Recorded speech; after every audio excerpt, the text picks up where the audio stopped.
ci yëg boobu alors réew mi bëri na lu ñu fi war a waxtaanee tour d'actu ni ñu ko waxee aussi actualité ay bés bi ci lay dellusiwaat waaye en tant que homme d'affaires certainement li lay gën a interpeller bokk na ci tolluwaay réew mi ci koom semaine bi tegaat nañu ci taabal ji coowal boru Sénégal ñu xayma ko ci 119%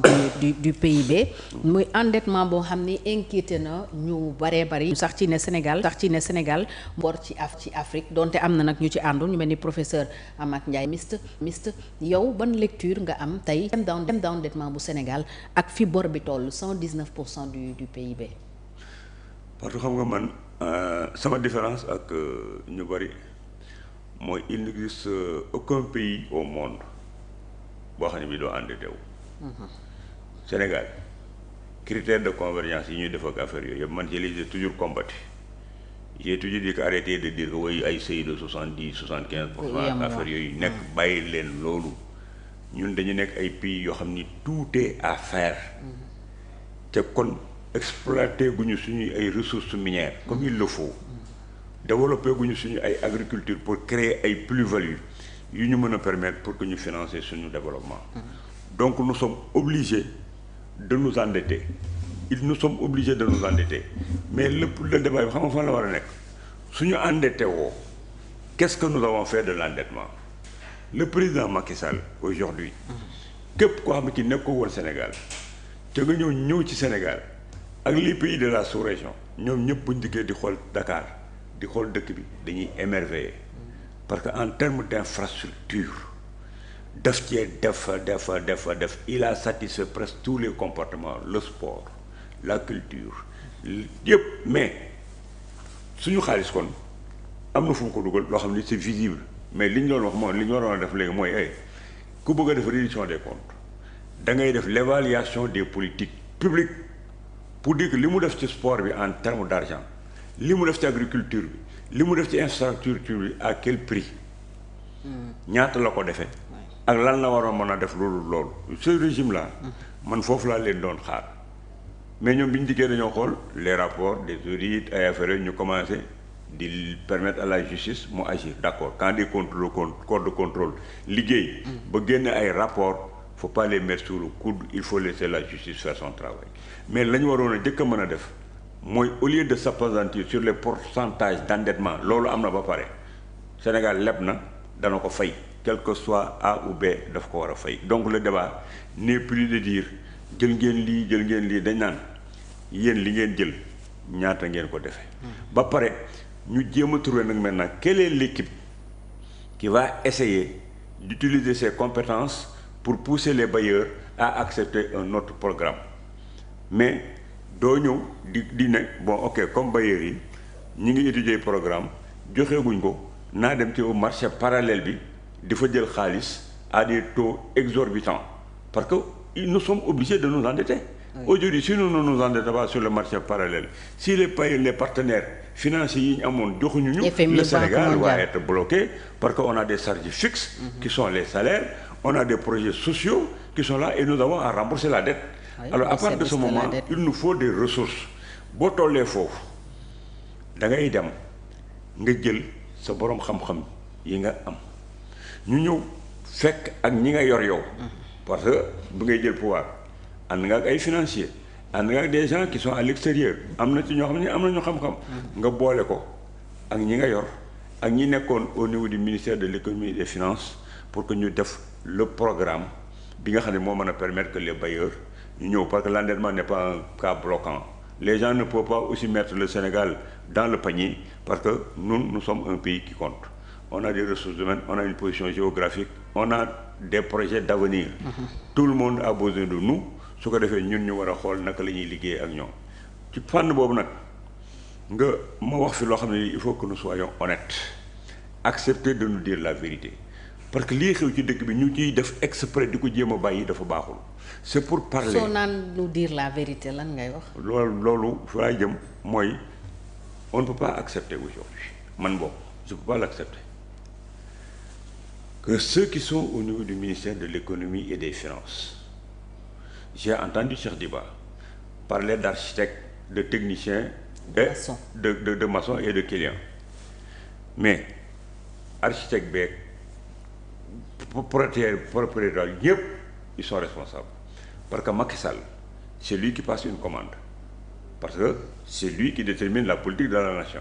mais su passé commande bi ñoom Cheikh Diba seen biir fa la architecte ba nekk fa la maçon ba nekk fa la ñëpp nekk ñi nga xam ne bi ñoom ñoo war a tabax kër gi ñooñu ak Macky Sall ils sont responsables de la situation que nous vivons. Il est inacceptable aujourd'hui de les voir eux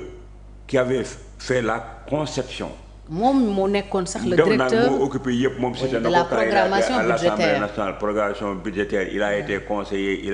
ils ont été tous au milieu du dispositif. xam nga lii ma gën a metti mooy aujourd'hui Fatou ma wax la ko ca répété ko ci nit ñi nañ ma ci déglu gis nga aujourd'hui si Amadou Ba yàlla defoon mu gagné woon élection yi ñoom Cheikh Ba ñoom Cheikh Diba lii ñu jox Sonko ne ko demal nga liir ko ci télé bi du am Amadou Ba bu gagné woon tey élection yi Sénégal dana continuer mel ni lii xewut ñu continuer di liggéey ak bailleurs yi di ko régler ci suuf di dem ñu leen di jox xaalis réew mi lu taxaw parce que lu tax bi Amadou Ba nekkee fii ak gars yi yëpp nekk fi Sénégal di fonctionner ba ñu agsi ci élection 2024 yi muy dox. Cette situation là elle n'est pas née le 24 février xaw ma non c'est une situation que Macky Sall a gérée durant 12 ans 12 ans yi mu yor réew mi noonu la ko géré 12 ans yooyu ce sont les mêmes techniciens ñoo ko yoroon kon donc ñoom amoon nañu capacité continuer de gérer situation bi. lu ñuy rectifier ñu rectifier ko à l'interne en discutant avec les bailleurs en remodelant en corrigeant les fautes administratives inconvénients yi ñu gis ni yëpp ñu corriger ko réew mi dina continuer di dem donc il est temps que buñ ci buggee génn nañ leen jël ñoom ñooñu nga xam ni ils sont très professionnels ils sont professionnels de léegi li ñu bëgg a def mooy pour wane ne non du woon ñun kii moo ñu ko defloo non kooku defloowu leen ko yéen a ko def. mais est-ce que yow gëm nga effectivement ne am na situation économique bu ñu doon nëbb parce que dégg naa la nga ni Macky Sall doon na ko gérer ça veut dire que am na leneen lu ne woon ci ginnaaw loo xam ne ñu ngi ko doon. mais Macky Sall li muy gérer lan la mooy Macky Sall il s'endettait il investissait il avait des techniciens qui étaient des experts il continuait à l'accompagner. dañ doon wax bailleurs yi di ko ni def ay infrastructures di régler ces problèmes de charge fixe. loolu ci boppam dafa yàgg tàmbalewul sax ci Macky Sall mi ngi ñoom Ablaye Wade ak ay ñoom PS ak ñi fi nekkoon ñëpp mooy cette supposée vérité qu'on nous cachait. mais caché wuñu ils n'ont rien caché pourquoi yéen ngeen toogoon fi ñu defoon fi le plan Sakhoulou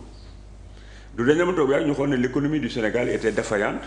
il y avait des choses qu'il fallait corriger et quelle était la solution c'était même sous ajustement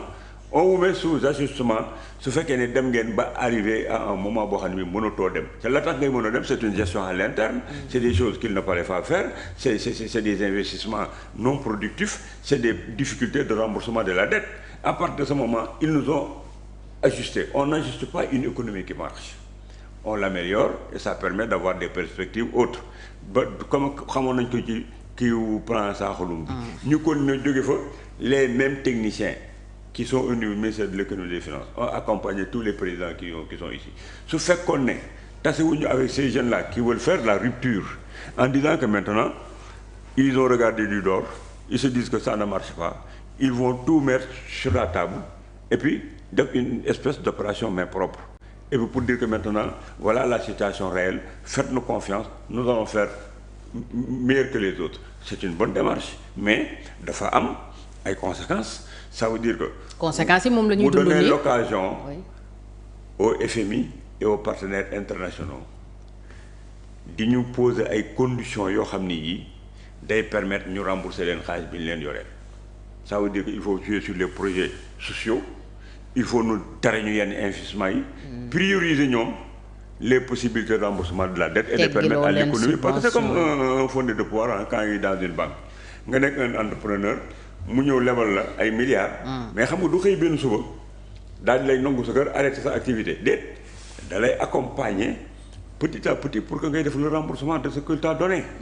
da ngay donc dootoo def dootoo jënd ay yenn oto yeeg jënd ay kër yu rafet yeeg di non tu vas travailler pour rembourser la dette c'est comme ça que les bailleurs vont faire dañuy mettre un accent particulier sur say projet bu ñu fi gis.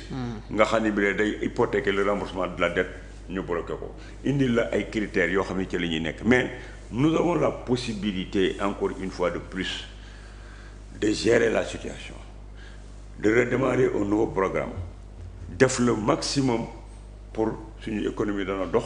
du bloqué wu ca compétence yi ñu ngi fii c'est la même chose bi mu lay wax nii ci finance yi moom lay wax sur le problème de la diplomatie et des problèmes géopolitiques. À l'heure où je te parle par exemple Mankeur Ndiaye il est en train ñu jël ko nekkul ministre du Sénégal bokkul ci gouvernement Sénégal l'Espagne est en train de régler un projet avec l'Afrique mais moom il fait partie des Sénégalais Sénégal lañ ko jël mu ngi foofu di fa participer il est en train d'être invité au Maroc di fa def li mu fa mën. boo toogee Pape Abdoulaye Seck qui était l'ancien ministre de l'agriculture du Sénégal il est en train de faire le tour du monde avec FAO lu ñuy def woo ko ñëpp lu ñuy def lañ koy woo comment est-ce que nga nekk un pays bu mel noonu doo leen woo pour que ñu ñoo jàppale la Mor Mbaye Ndiaye bi doon seetal le contenu local fii ci affaire pétrole bi ak affaire yooyu xam nga mi ngi Abidjan fi mu toll nii bala ñoo toog. Ivoiriens yi jël ko mu toog foofu. donc ces jeunes ont la possibilité def l'inventaire des compétences sénégalaises qui n'ont que le Sénégal comme priorité qui ne sont pas porteurs de tares qui ne sont pas des prévaricateurs mais dañu am xam-xam task force boobu la ñu war a jël boole ko ñu yor fii ne leen que faire. tey noo évaluer gars yi liggéeyal leen pour que Sénégal jëm ci kanam man c'est fondamental yi ma lay wax nii. bien sûr te dama bëgg ñu déglu ñu parce que c'est ça l'avenir du Sénégal. c'est important kon su ma ñëwee fii damay mettre l'accent particulier sur les compétences et les défis. pour que ñoom ñun li ñu mën a dimbalee le régime là mooy di leen wax yu mel noonu pour que ñu yóbbu Sénégal ci kanam man je suis pas un joueur les politiciens là ils jouent moi je joue pas. on ne joue pas avec l'avenir de ce pays là waaw. alors dafa tombeek justement premier ministre jooytu ko ay bés ba la ñu génn problème de compétence apparemment ak efficacité wu même équipe dirigeante bi ci yenn structure yu mel ni présidence conseil d'administration yi direction générale yi pour yow lan mooy